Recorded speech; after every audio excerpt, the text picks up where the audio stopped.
பிறந்த கதை அப்படின்னு சொல்லுது.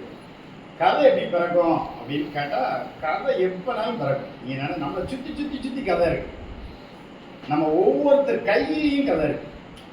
ஆனால் கதை பிறப்பதற்கு முன்பு கதையை எழுதுதாப்புல படைப்பாளி, அவன் முதல்ல எப்படி இருக்குன்னு இருந்தால் தான் கதையே வரும். அவன் சரியில்லைன்னா கதையே வராத என்ன. அதனால கதை எழுதுதவன் ஒரு படைப்பாளி, ஒரு கதாசிரியன், ஒரு கவிஞன்.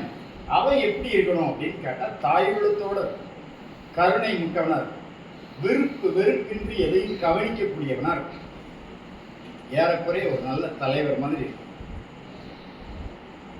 உணர்ச்சி வசப்படாதவனா இருக்கும், மனவெழுச்சிகளுக்கு கட்டுப்படுவதவனா இருக்கும். தப்பு ஸ்டாலின் வீட்டில இருந்து கிளம்பி கோட்டைக்கு போறாரு.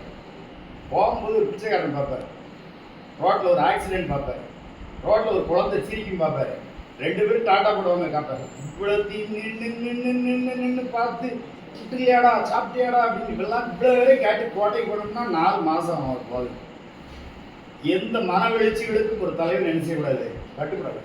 நேராக போயிட்டாருன்னா அங்கே போய் என்ன வேலையெல்லாம் பாக்கியிருக்கடா நான் பார்த்தேன்னு சொல்லி என்ன செஞ்சுக்கலாம், அதற்கான சட்டத்தையும் திட்டத்தையும் உருவாக்கிக்கலாம். உண்மைதான். அப்போ எழுத்தாளன் ஒருவன் அப்படி கருணை மனப்பான்மையோடு இருந்தால் மட்டும்தான் கதையே பிறக்கும். இல்லாட்ட கதை பிறப்பதற்கான வாய்ப்பே இருக்காது.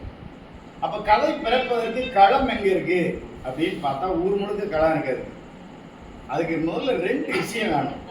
ஒன்று வாசிப்பு இருக்கணும், இன்னொன்று எதையும் கூர்ந்து நோக்கும் பக்குவம் இருக்கு. கீன் வாட்சிங், கீன் அப்சர்வேஷன். அப்சர்வேஷனுக்கு வார்த்தை இருக்கலாம், அது வாட்சிங்கை விட கூடுதலானது.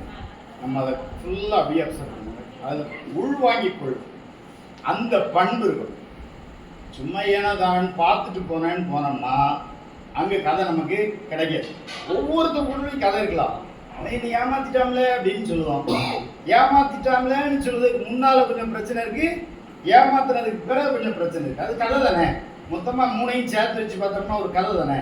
அப்போ கதை களங்கள் நிறைய இருக்கு, அதுக்கு நிறைய வாசிக்கணும். பொதுவாகவே நம்ம மாதிரி திராவிட இயக்க சிந்தனையாளர்கள் வாசிக்கணும், பேசணும், எழுதணும்.